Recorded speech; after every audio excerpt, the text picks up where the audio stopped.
stress-free mommy. So we are now up for another vlog, and for this vlog, we are going to have a product review of this Warm Steam Vaporizer from Vicks, and this is very useful during the time na nagkaroon ng ubo, sipon, lagnat, yung bunso kong anak, tapos yung panganay ko nagkasipon. Ako naman I'm not sure if this is the effect of my booster vaccine, AstraZeneca, nagkaroon din ako ng fever. So, few days back then, no? So for those who are new to my channel, this is Mommy Conab Stress-Free Mommy page. That's my Facebook page, and at the same time, the content creator of Concolit's YouTube channel. So don't forget to click subscribe, like this video, and share, and at the same time, don't forget to click the bell button para updated po kayo sa mga latest vlogs ko. Thank you!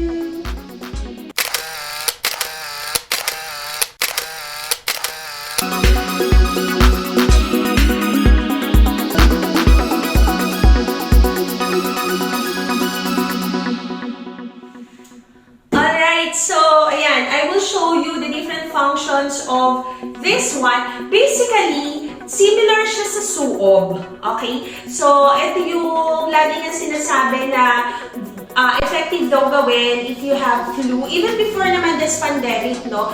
Very popular na dito sa Philippines yung soothe. So, basically, parang ganun yung function niya. The only thing that's different is that with soothe, you cannot do it all together, and you really need to exert an effort na humanap ng place kung saan safe, walang mababanlian ng water, and alam mo yun, yung comfort mo because of the position that you have to do during the time na nagsusuog ka to really absorb all the water vapor, diba? So first, I will show you this one. Ito yung product na gagamitin natin, which is the Vicks Steam. So we call it the Vicks Steam. The first one is the double strength. So for double strength, this is for, tawag dito, this is parang extra strong, no, yung double strength. So kung mas gusto mo na mas maamoy, so you use and you choose the Vicks Steam double strength. So this is 2 times stronger. And the other one which we usually use is the Vicks Steam, which is for using steam vaporizers, and both lang din naman yung function nila. The only difference is that, ayun na, mas matapang yung amoy nitong Vicks Steam, which is double strength.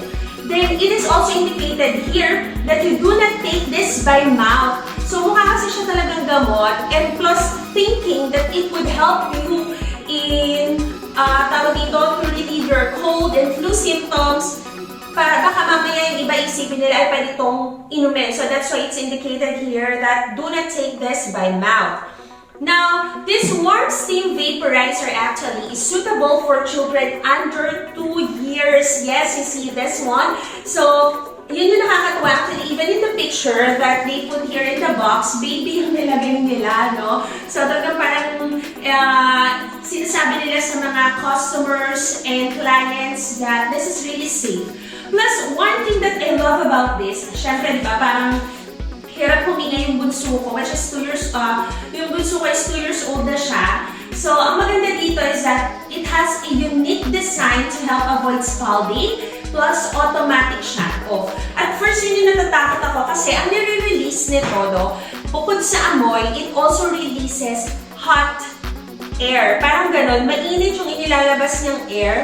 So, mafe-feel mo talaga sa lugar, lalo kung maliit yung place kung saan ito ilalagay, mafe-feel mo talaga na medyo nag-iiba yung temperature dito. So, siya, natatakot ako, what if makatulog kami na naka-on to, what will happen? So, it is safe. It has an automatic shut off. Every time na nauubos na yung water, mag-shut off naman siya.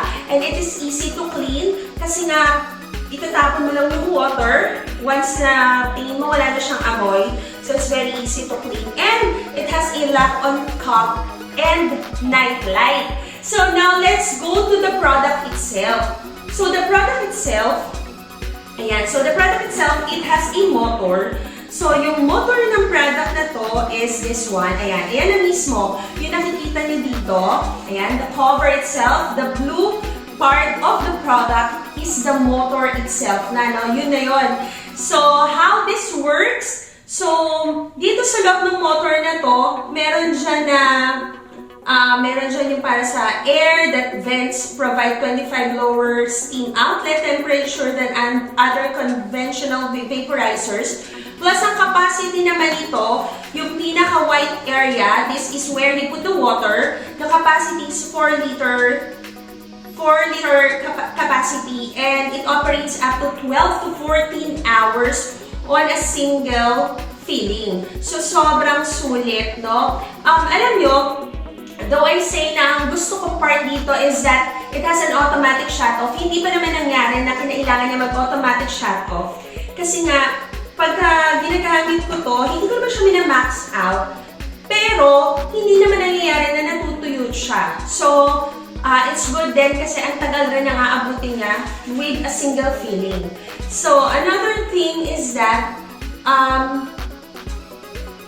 it has a vaporizer cup din. Ito, dito na mismo yon, and double wall insulation that keeps reservoir water a safe temperature. So, yung water dito, kahit nasabihin mo na mainit yung nire-release niya, eto pag hinawakan mo siya, hindi siya mainit. Normal temperature lang siya. So, you won't be afraid na, ay, pag lumapit yung kids, baka mamaya mapaso sila. Even the motor, hindi nag-iiba yung temperature niya. So, walang ganon. So, very safe siya for the kids. So, you don't really have to worry at all. Now, I will show you how this actually works. So, we are going to have a close-up look of the product. First, actually, this was bought in Awesome PH by my sister-in-law. So, pinahiram niya lang sa amin to nung nagkasakit kami. And this costs around 3,500 in conversion. So, ayan, ito yung pinaka-motor niya. The close-up look of the motor. So, you can see talaga na it's very handy. Magaan lang siya. Okay, so magaan lang siya once na hawak mo na siya.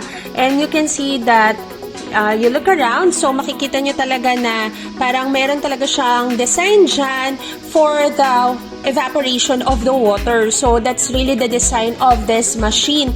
Plus, the shape pa nito, no? So, perfect fit siya talaga na it's fashionable as well. So, right now, ito yung pinaka-water container. So, we put there one pitcher, pero meron ditong indication kung saan yung pinaka-maximum level ng water. Ayan, dyan yung maximum level ng water. So, I'll just add. Pero, if say for example, feeling nyo masyadong matapang yung nailagay nyo, you can add a little bit more.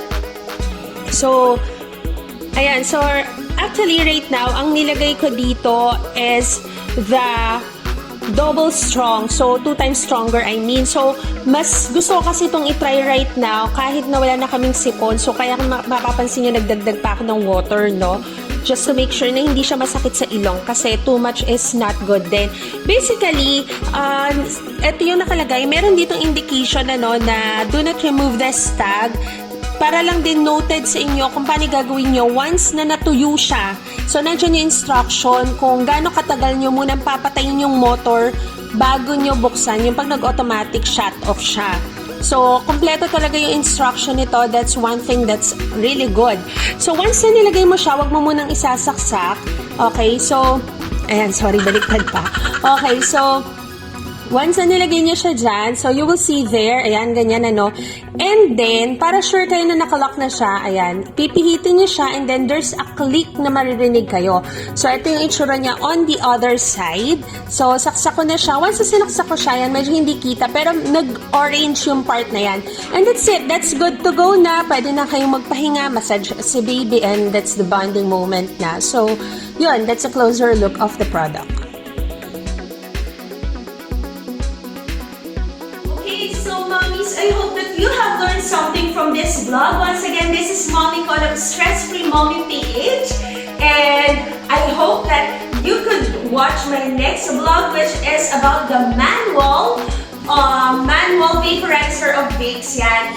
The next vlog that I will be showing doesn't need the use of electricity. So, just stay tuned in, click the bell button, subscribe, and do follow me please on my social media accounts. Facebook page is Stress-Free Mommy PH and Instagram account Stress-Free Mommy PH, and I'll put it here, even on my TikTok for short product reviews. So thank you very much and stay safe and get well soon to those po na may sakit. Thank you!